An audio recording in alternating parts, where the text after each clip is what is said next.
And I got to pull up this next clip for you. This is a huge story. This is a tweet from Colin Rugg. Actually, this was from yesterday, but we didn't talk about it until later, so I want to get it in this show tonight. Liberal podcaster Jennifer Welch suggests the Democratic establishment needs to get on board with wanting conservatives dead, or else far leftists will come after you the same way we came after MAGA. I'm going to tell you my interpretation of what she said. Actually, I'm going to play it for you first so you can decide for yourself before I tell you what I think. Finally, if you think this Zoran thing is happening just in New York and you think people are waking up only in New York City, you're mistaken. Look at this clip of a wine mom at the No Kings March. Play the clip. Whatever his name was? Charlie Kirk, ma'am? Yeah, him is horrible. Horrible. Charlie Kirk is horrible? Yes, I'm glad he's not here. You're glad he's dead? Yes. Why would you say something like that, ma'am? Because he was horrible on the campuses, the college campuses. Horrible person. You know what? I do the exact same thing. Well, would you be glad if I would die? Maybe. I'd have to think about it. You should be ashamed of yourself. You should be ashamed of yourself. Your friend just said she'd be happy if I died. I think we need to... It's funny, isn't it? So listen up, Democratic establishment. You can either jump on board with this shit, or we're coming after you in the same way that we come after MAGA. Whoa. I'm just gonna. What exactly do you mean by that? Okay, so let's break this down. She showed a clip of someone saying, "I'm glad Charlie Kirk is dead and maybe you should be murdered too." She then said, "You better get on board with that or we will come after you the same way we came after MAGA." Well, they came after MAGA with a gun and put a bullet through Charlie Kirk's neck. So it sounds to me like she is making a veiled insinuation that they will kill Democrats unless Democrats get on board with them killing conservatives. Certainly that is the most extreme interpretation, but I'm done playing games. You could argue two things. If we want to give her the lightest interpretation, she said, "We hope that conservatives are murdered, and you better also hope they get murdered too. Otherwise, we will hope you get murdered." But I'm going to go ahead with, we're going to go after you the way we treat MAGA. They're calling for more conservatives to be murdered. Now, there's more to this. Period. Stop taking AIPAC money.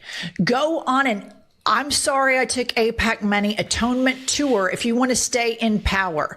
Stop missing out on these big rallies. Hakeem and Chuck should have been front and center introducing the next mayor of New York City, but no, they wouldn't show up because they're pussies. They're pussies that are beholden to the same corporations that helped Donald Trump get elected. And this is just an embarrassment. Kudos to Bernie, to AOC, to Zoran. And that woman out in somewhere middle America saying, "Fuck Charlie Kirk. He was a racist. He was a piece of shit." There are so many more of us than there are of them. And these Democrats that continue to play patty cake with corporations and lobbyists, nobody wants that. Nobody wants you. We want politicians to speak freely and look at what the benefit is. She wants the mainstream Democrats to celebrate the assassination of Charlie Kirk. She wants more of it. She has 1 million subscribers on Instagram and more on YouTube, and they aren't taking this stuff down. And it's also real quick, sorry, just to throw it to Will Chamberlain. No, a society that tolerates calls for the murder of your political rivals is a society that has opened the door to civil war. Also, listen.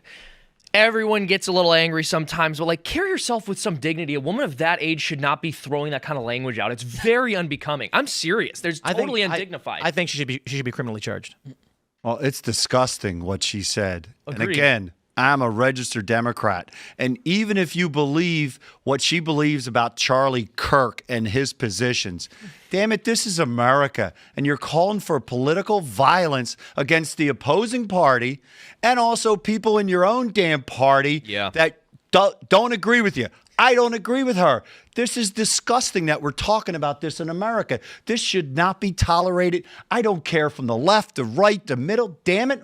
What the hell are we doing? I think she should be criminally charged for incitement or anything else they can interpret. Because I will say this. If we do nothing, this woman makes millions of dollars, presumably. She's got 1 million subs. She gets hundreds of thousands of views on her videos. So I can only presume she's making more than $1 million a year off this show, plus ad reads, probably a couple million. if nothing comes of this, you are telling her and every single young person you are allowed to call for the murder of your political opponents, and you will get rich from doing so. And if you're wondering why they feel so emboldened to do so, it's because they feel so morally justified in their behavior because their worldview has reinforced that on them over and over again. They are right. Their, I guess, not liberal, their leftist worldview has told them you are right. What they are saying is evil. Evil deserves to be vanquished. They believe that they have the right to call you evil, have you murdered, and they believe that that is justified. It's one of the most insane things in the world because they don't see anything wrong with it. And this is the Civil War. You ask, how do we get to a civil war? The Civil War within the Democrat Party, right? Within any party, when it's somebody calling for violence, you would hope the adults in the room would stand up and say, hey, that's not the path we're going to go. Look at the women in that video. These are your typical suburban soccer moms, okay? These aren't homeless people on the street throwing out these crazy things. And so I don't want to be a doomsdayer, but I think that side's going to win. I think the Democrat Party, the ones calling for violence, are going to win. I think that's going to become the mainstream Democrats. I think we learned in 2020 when Trump refused to send in the National Guard to stop the riots, the worst riots we'd seen in 50 years.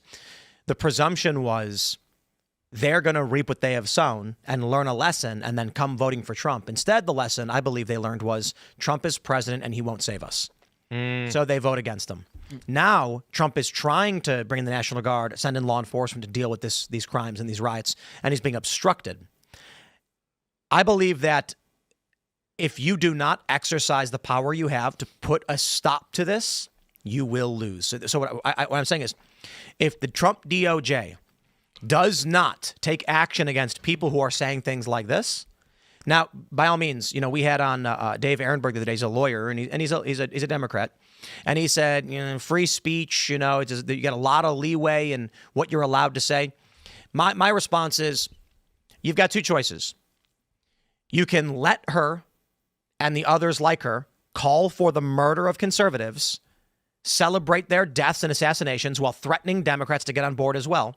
You can let her do it, or you can suspend her from these platforms, take down the podcast, and say we do not tolerate this degree of rhetoric. If she is allowed to keep speaking, I hope you are all prepared for what history predicts comes next, because we referred to this already in a different story as Radio Rwanda. When the left start going out every day on their shows, screaming and banging on the table that conservatives must be murdered, don't be surprised if you wake up one day to hear that a bunch of mass shootings happened. Leftist terrorism is already the dominant ideology behind terror. They murdered Charlie Kirk and according laughed to the about it. mainstream media. Yep. So here's my prediction: the Trump admin will do nothing over stuff like this. People will say it's free speech. More and more liberals will start adopting this rhetoric because it gets them views. You will get Democratic politicians who will start adopting this rhetoric, and then I don't know what happens in 4 years when you have political. So in 2018, I warned we were headed in this direction where we were going to be, and I said, what happens when this culture war, these street battles, make their way to the highest levels of government? Because people grow up and they run for office, and I was told over and over again it would never happen. Well, it's happened. And now we had, over the past several years under the Biden administration, which we'll get into the story in a second, Arctic frost targeting conservatives. We had the arrest of Donald Trump and his lawyers, the unprecedented fake charges brought against Trump to steal his property, imprison him, and falsely accuse him of rape.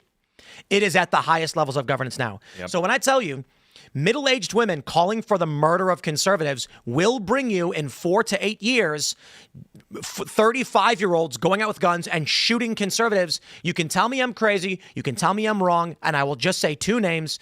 Was it Aaron Danielson? Am I getting that name wrong? Charlie Kirk. And I think it was Aaron Danielson. Let me make sure I get that name right. I said I'm going to say two names. Antifa took out? Well, but yes. this is, it's a very predictable thing, even without this kind of rhetoric. Aaron Danielson was a Trump supporter walking down the street in Portland when a far leftist with a communist fist on his neck screamed, "We got one right here," pulled out his gun and put 2 in his chest. So when I say this stuff will happen, it is not a prediction. It's a description of what already happened and will get worse because no one is willing to stop these people. There has never been an instance in history where the radical left came to power and didn't do things like this. Their goal has always been to murder innocent people, and in particular to murder Christians. And the only time they haven't done that is when they have been sufficiently marginalized by a strong enough right-wing movement to prevent them. So all that needs to happen right now is this woman's show should be banned. Spotify should take it off the air. Instagram should take down her account, and they should say, we do not tolerate this level of threats of violence. They're not going to do it, however.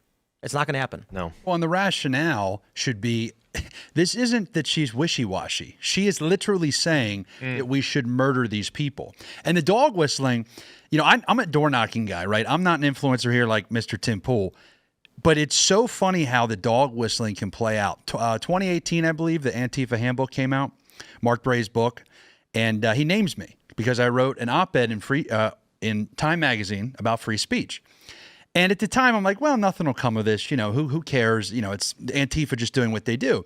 But a lot of people are like, no, this is dog whistling to get people to take action, to do things. Yeah. Well, fast forward to a month ago, we do a rally in Wildwood. And this was for Jack Ciattarelli.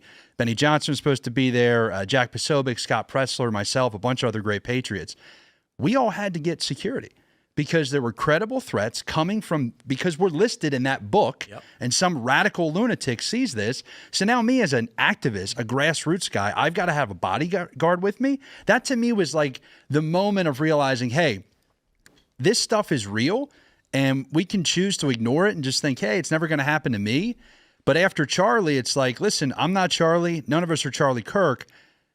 But it's a lot closer to home than people think it is. I had a friend who he quit. He had to quit a job. He was in charge of a bakery. And he had to quit a job because the people that he worked with there, he found out they were celebrating the death of Charlie Kirk. Now, these were, I would assume, younger people. And when you think of activists of such a radical nature, you do think of younger people who have been influenced, but that's not what you were seeing in this video. That's your grandma who watches Jimmy Kimmel. Mm-hmm. That's your aunt who watches Jimmy Kimmel. It's all of it has been primed. But the way I've always phrased it is like there was this picture. I think I mentioned this on the show like a week ago. Like they posted a picture of Barack Obama and Mitt Romney after one of the debates, and they said this was the last time politics felt like it had any sense of decorum.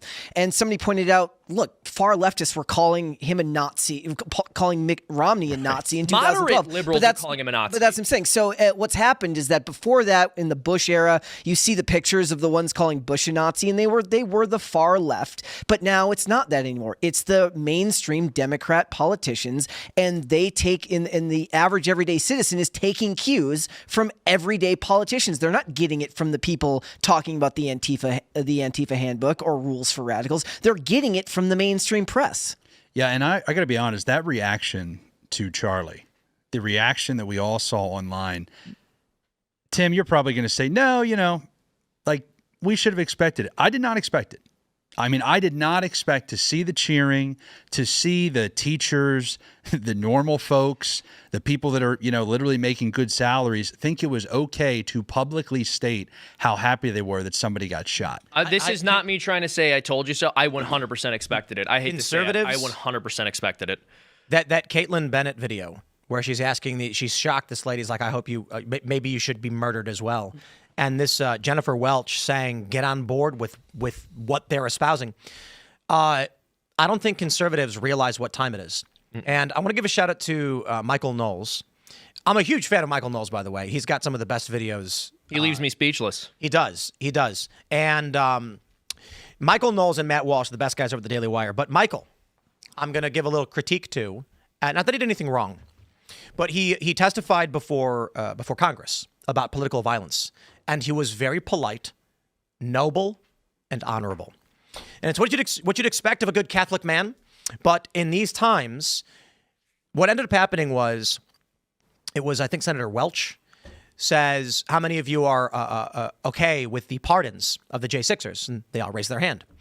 And then he says that includes the men who beat Officer, I think Hodges was his name. And then he pauses for a second. And he goes, yep, that includes him. And then Michael Knowles politely says, is that an invitation to speak? And he goes, no. And he goes, understood. And that's it. Welch then takes the clip, cuts out Michael Knowles, and says, silence. He says, when I pointed out that they pardoned a man who beat a cop, silence. He said he was speechless. Indeed. Controlling words, controlling thoughts. Now, here's my point. Because what I see with this, and I don't mean to be in any way disrespectful of Michael Knowles, because I'm a big fan. I love his videos. Is that he's playing this political game as though he expects men of honor to discuss these issues in good faith, where this senator literally just pulled it out of context. The whole point was to lie about the views and the ideas of Michael Knowles, which is why you cannot play this game of honor and nobility with people who have no intention of being honorable nor noble. All I'm saying is, in that context, the moment he said, and the people included, the officer, is you immediately jump in and start going off and saying, absolutely not. You are twisting words. But my point with this is, again, not to disrespect Michael, it's just a sign to me that conservatives still believe there is this.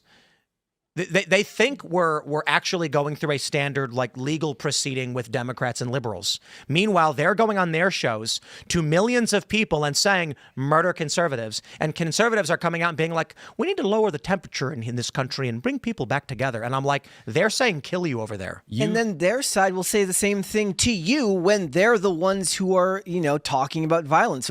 After what happened with Charlie Kirk, then the Democrats are like, hey, we need to tone down the rhetoric, even though they know that the people on their side aren't going to atone to that because people on the right were mad about it and were calling it out. You cannot persuade the devil. I mean, if these folks are brainwashed, right, we think we can have conversations. A lot of those reactions to Charlie, I mean, I have a distant cousin, who cheered when Charlie was killed. Now, this is a guy I knew. This is a guy who got assassinated on live television. Everybody saw the video. If you haven't, at some point you will. That's how these things work. I hate to say that. And he knew that I was close with him. And for him to post, just shut up. But I'm almost glad that he posted it because now I know. That's right. Right? I know what's deep in his heart, and I know there's no coming back from that. And so my advice to a lot of people is don't waste your time. Right? Don't get into these battles. Don't let those folks have that power over you because you cannot persuade the devil. If they're gone, if they're brainwashed, there's no way to pull them back. And we shouldn't spend any of our energy trying to get evil people to understand when they're never ever going to come back. So, this might be much more difficult for you to say, Judge Dugan, but my view of these DAs, of these Soros DAs, it's not that they're ignorant of what they're doing in releasing violent criminals onto the streets. It's that they're doing it intentionally to wreak havoc on our communities, to destabilize our systems of governance so that they can then swoop in and fundamentally restructure them to a far left ideology. Well, I can tell you that Larry Krasner's doing it on purpose, and I'm a witness to that. I was a judge for 17 years. In the last 8 years, Larry Krasner's been the district attorney, and we went from having a defense attorney in a courtroom and a prosecutor. They both zealously represented their side. After Larry Krasner became the DA, we still had a defense attorney, and then we had a prosecutor who was far left off the damn table. It's amazing. Larry Krasner does not train his DAs to be prosecutors. How do I know that? I witnessed it every day in court. More than 70% of the cases that were in front of me would be withdrawn because Krasner's office were not ready to proceed forward. It's on purpose. It is on purpose. When a DA would leave the office, some of them would actually write a letter to the editor and say, it's bizarre, the training that Krasner's doing. It's a kumbaya, sit around, almost like a religious experience, but nothing to do with how to prosecute. They're sent into the courtroom without a mentor or a supervisor, and they have not a clue. And the defendant walks out, and the victims are left hanging out to dry, including victims who wind up being murdered later because of his policies. Wow. I think Krasner and many of these other Soros DAs, they are doing this so that the criminals walk. Yep. It's not so much about they're not training them. It's that they're intentionally saying, we want you to lose. We want the criminals on the street. We see it not just in, as you're making a great point because we've not discussed the what I would describe as the faux prosecutions, typically what we see from these DAs is they just drop the charges and let them go. But it's really interesting to hear that you're saying in the courtroom they'd be like, oops, we screwed the prosecution. Guess you got to let them go now. Yes. So obviously the arrests are down tremendously in the city of Philadelphia since Larry Krasner became the district attorney. Wow. Because he refuses to charge somebody who's arrested. So those cases never make it. The cases I'm talking about are the ones that actually make it, which is a minority of the actual crimes being committed in the city of Philadelphia. We recently had a murder of a young girl by the name of Kata Scott. Kata Scott is a beautiful young woman. She was 23 years old, a cheerleader, Penn State, just beautiful. Well, she was assaulted and kidnapped and wound up being murdered by this guy named Keon King. The issue with Keon King is Keon King was actually in our courts months prior for another assault and kidnapping of a different woman. So that case, the victim didn't show up.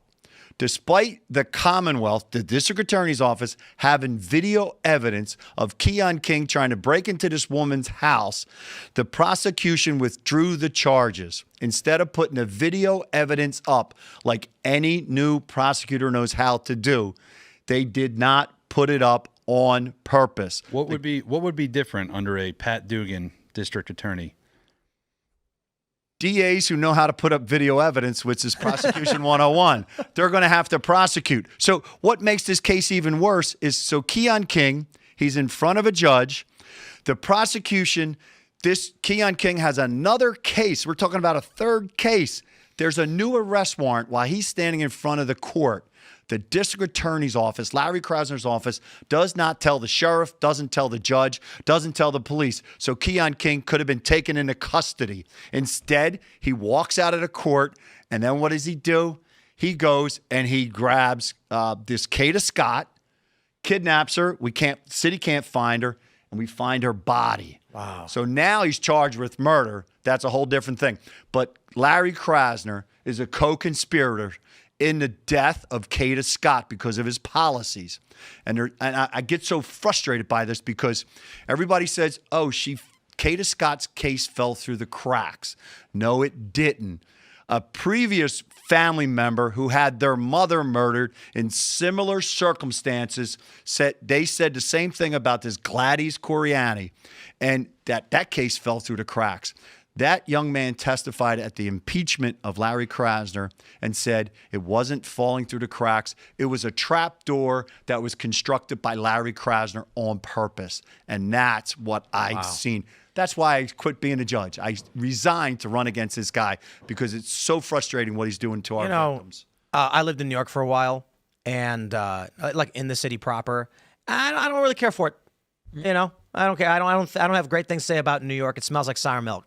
So when all this bad stuff happens, I'm like, it's bad. It shouldn't happen. But New York. But for Philly, it breaks my heart because Philly's so amazing. Yeah. And it's funny. I can say this. And we just lived in the suburbs, just on the other side of the river. But we'd go in for cheesesteaks. Oh. And I'm not from Philly. I'm from Chicago. But we would get our cheesesteaks. Do you remember your favorite place? I don't. We went to, you have to tell me, because I was there for I think it might have been 2 or 3 years. And so I don't know the names, but you know that marketplace downtown where they got all the different... Reading. Is that what it is? Yeah. There you go. Terminal. We go there all the time because you get to try everything, and we go shopping in there. And then... Did you get cheesesteaks there? Uncle Gus's is probably where you got them. That's probably what it was. I don't know for sure. All I know is people would show me where to go, and it was just awesome.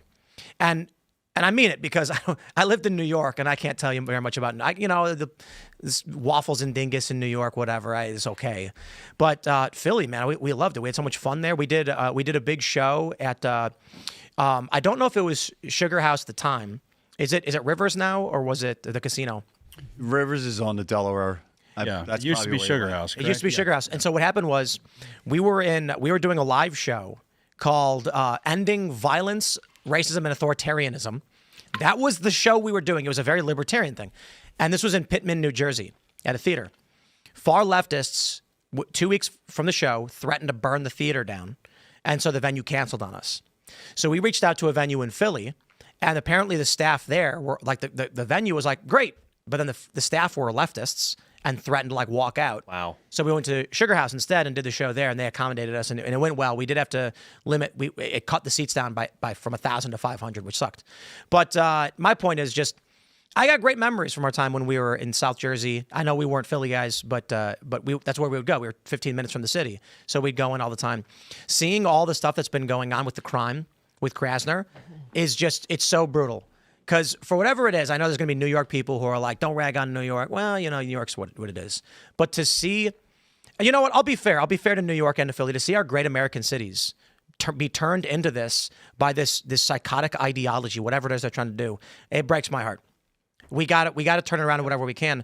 Now, you know, back to the initial video that we're talking about in the first place, it's scary when you've got prominent political personalities that hold this view, that want to see us dead.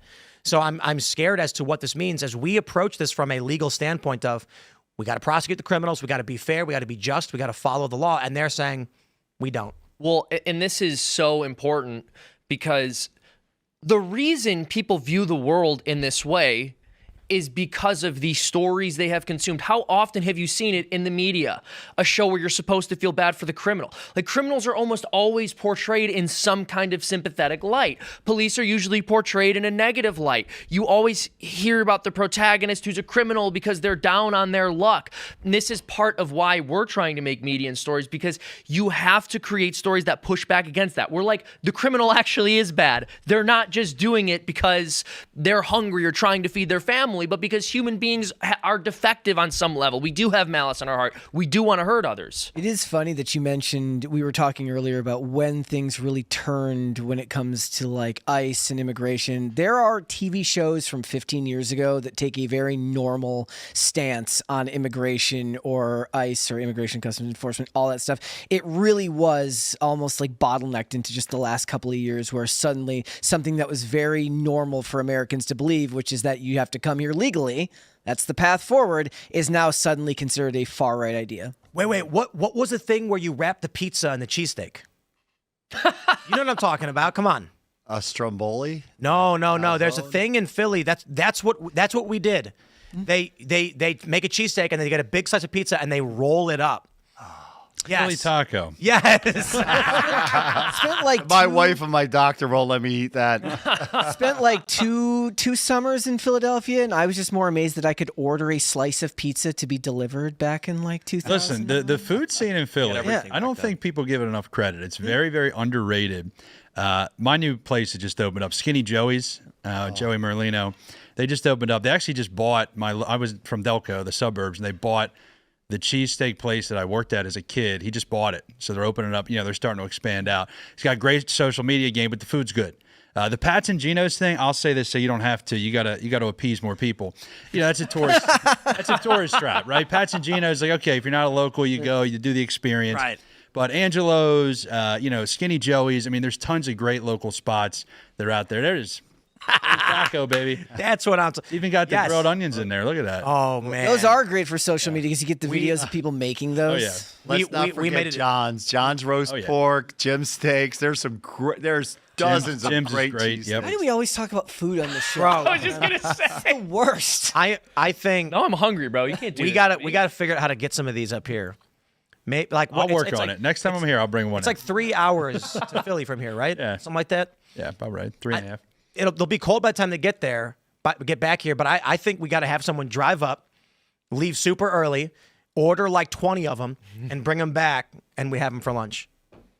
Philly tacos. I feel like they'd be cold by then, though. That's what I'm saying. We got to heat them up, but we'll get you one. we suffer for the delicious. For the cheesesteak, we suffer for that cheesesteak. We'll get you one of those. We'll get you some Timcast. water ice. And then I think I'm saying the Skinny Joey's. We'll bring you one of those. Thanks for checking out this clip from Timcast IRL. Make sure to watch the show live Monday through Friday at 8 p.m. Subscribe to this channel, and we will see you all there.